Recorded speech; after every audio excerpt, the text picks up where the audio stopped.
அனைவருக்கும் எஸ்பி ஸ்லோகாஸின் இனிய வணக்கம். அம்பா பஞ்சரத்ன ஸ்தோத்திரத்தை இப்பதிவில் நாம் பார்க்கலாம். ஸ்ரீ குருப்யோ நமஹ.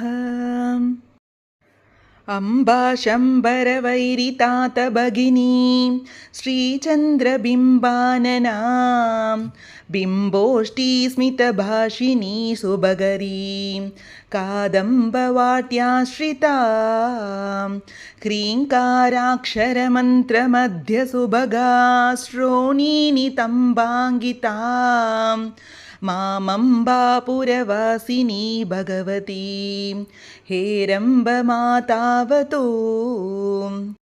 कल्याणी कमनीयसुन्दरवपुः कात्यायनी कालिका कालाश्यामलमेचकद्युतिमती कादित्रिपञ्चाक्षरी कामाक्षी करुणानिधि कलिमलारण्याति दावानला मामम्बापुरवासिनी भगवती हेरम्बमातावतु काञ्ची कङ्कणहारकुण्डलवती कोटिकिरीटान्विता कन्दर्पद्युतिकोटिकोटिसदना पीयूषकुम्भस्तना कौसुम्भारुणकाञ्चनाम्बरवृतां कैलासवासप्रियां मामम्बापुरवासिनी भगवती हेरम्बमातावतु या सा शुम्भनिशुम्भदैत्यशमनी या रक्तबीजाशनी या श्रीविष्णुसरोजनेत्रभवना या ब्रह्मविद्यासनी या देवी मधुकैटभासुररिपुः या माहिषध्वंसिनी मामम्बापुरवासिनी भगवती हेरम्बमातावतु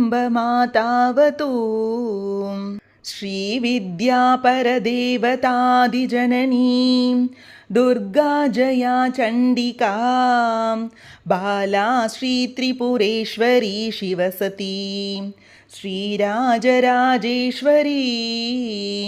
श्रीराज्ञी शिवदूतिका श्रुतिनुतां शृङ्गारचूडामणिः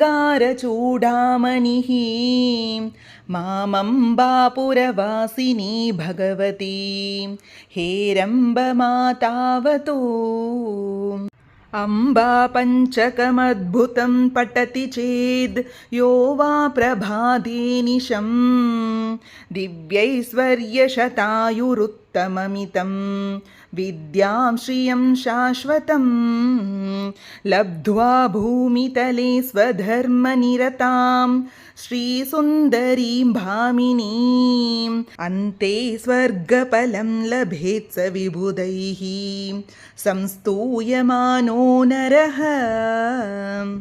इति श्री अम्बा பஞ்சரத்ன ஸ்தோத்திரம் சம்பூர்ணம்.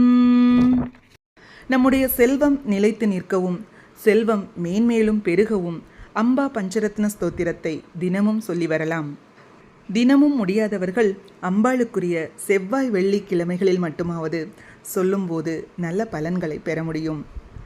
இது போன்ற ஸ்லோகங்களுக்கும் ஆன்மீக விஷயங்களுக்கும் மறக்காம நம்ம சேனலை சப்ஸ்கிரைப் பண்ணிக்கோங்க. நல்லதே நடக்கட்டும், நன்மையை பிறக்கட்டும். நன்றி, வணக்கம்.